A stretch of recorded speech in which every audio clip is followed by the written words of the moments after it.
Hey, church, we're going to finish off Hebrews 12. He says, "See that you do not refuse him who is speaking."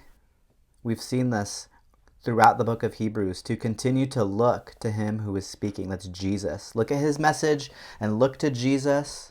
Don't grow cold, but continue to do these things. Right? In Hebrews 1, it starts off by saying that God has spoken ultimately and decisively in these last days by Jesus.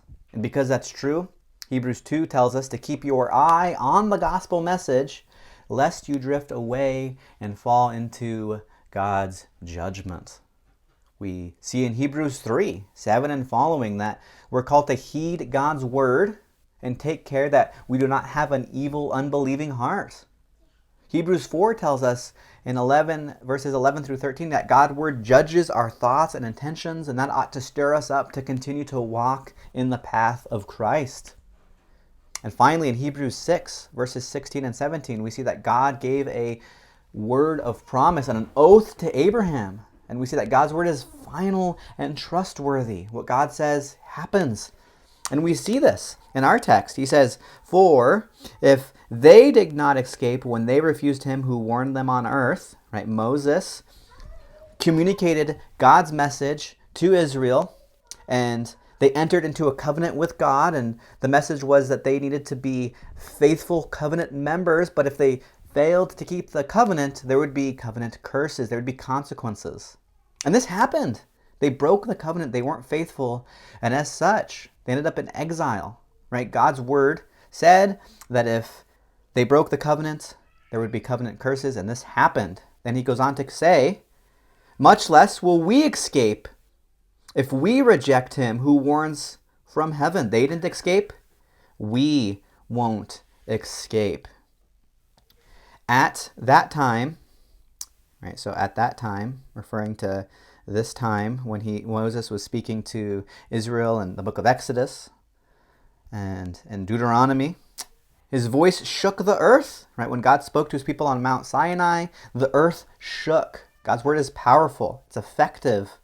But now he has promised, "Yet once more I will shake not only the earth, but also the heavens." What does this mean? Well, Hebrews 27 tells us. This phrase, "yet once more," indicates the removal of the things that are shaken, that is, that have been made, in order that the things that cannot be shaken may remain. And what's the thing that cannot be shaken? Well, that's a kingdom, God's kingdom that cannot be shaken.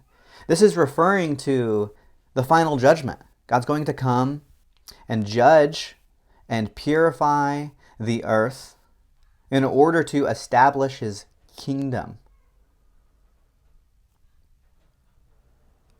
And our response should be verses 28 and 29.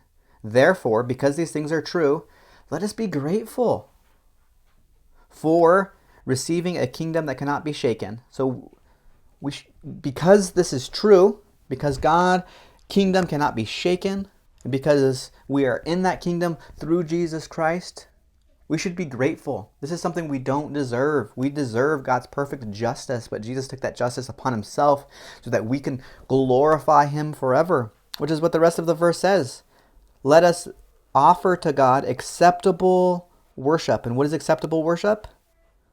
Worship that's with reverence and worship that's with awe. And we worship with reverence and awe because our God is a consuming fire. Our God is holy, and because our God is holy, we approach him with reverence and fear in a spirit of gratitude, offering to him acceptable worship because we have received a kingdom that cannot be shaken. So church, continue to be grateful for all that God has given you in Jesus Christ. Continue to approach God in a spirit of reverence and awe, offering to him acceptable worship as you look to him as a holy God.